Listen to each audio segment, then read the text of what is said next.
UNA head football coach Brent Dearmon. Coach, big win over Utah Tech at home. How did it feel to pick up that first UAC win? Man, I was so proud of our guys. You know, we've been so close so many times this year, holding second half leads in so many of our football games, and to see the look in our eyes on that sideline, I knew that our kids had a resiliency. They knew that they weren't going to win that, they weren't going to lose that football game, and to see them go out and execute in big moments. You know, 4th and 4, going for it, making that play, defense coming up with a 2-point stop.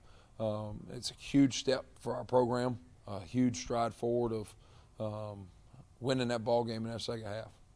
Offensively, your O-line has been banged up a little bit this year, but what about the way they kind of led the way for an offense that rushed for over 300 yards? You know, we called them out all week and said we're going to put this game in their hands. Every time we ate as a team this week, I let the O-line eat first. I usually make them eat last to make sure we got food for everybody else. But we said, you know what, we're going to win in the trenches. And I thought those guys stepped up and they played a big game. Tight ends as well. I mean, tight ends and fullbacks.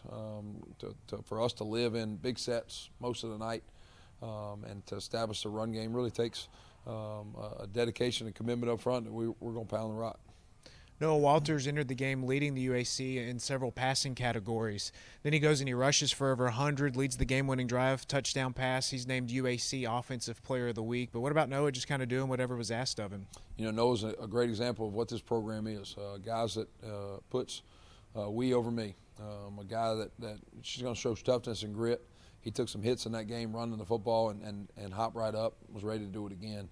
A great leader on the sideline. So in a game that we knew that we were going to run it a little bit more, he didn't flinch one time during the week, didn't flinch one time during the game. And because of his legs and the big playability that he has as a runner, allowed us to win that football game. What about the defense, the way they give up the touchdown, a chance to tie it, they go for 2. What about the way they kind of put it all behind them and got the final stop? That's a great example of turning the page. I think it's a great 80s rock song there of turn the page. And you got to have the ability in this game. You're going to get beat, especially as a DB. You're going to get beat. You're going to have moments where you can easily get down on yourself, easily lose confidence.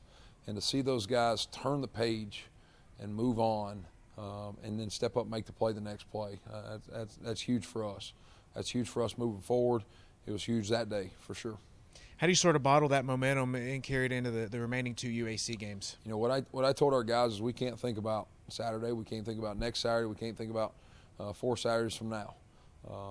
We got to win today.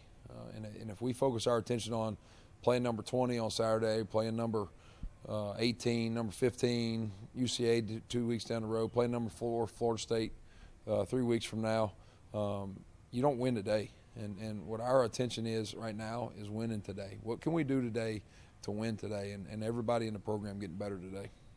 Austin Peay this weekend, they're coming off of a big win, too, over another Utah school in the conference. Coach, tell us about Austin Peay. What kind of ball game you expect against a nationally ranked team? Austin Peay is a nationally ranked team for a reason. They're a good football team. They're talented. They've got good players all over the field.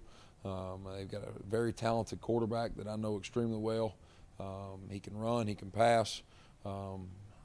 He's a great leader.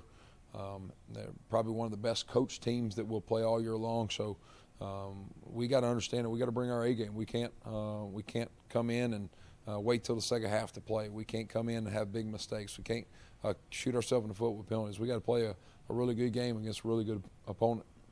Last thing I have for you, Coach. Last week we went viral with the uniform reveal video. This week, kind of going viral for the Making Fullbacks Great Again. Take us just through that whole social media, is seeing that for this program, and also for it to come behind Jacob Cummings towards Achilles in the spring and getting his bounce-back moment. You know, I think when you're changing a culture, when you're changing a program, you got to win in so many different ways. You got to win on the field. Everybody wants to see the winning on the field. You got to win in the classroom. But you also, nowadays, you got to win on social media because all that goes into recruiting. All these kids that we're recruiting are seeing those things. Our fan base is seeing those things. So I think every step of that is winning. And to see we get a shout out from one of the great fullbacks in recent years in Jacob Hester. That's an amazing feat for a guy that runs a touchdown, that played linebacker his whole career here. And in this offseason, we asked him to put self aside and put the team first. And he didn't hesitate, jumps over and plays this H-back, fullback role for us, and has really had 2 good games back to back, and just an awesome kid to see it happening to.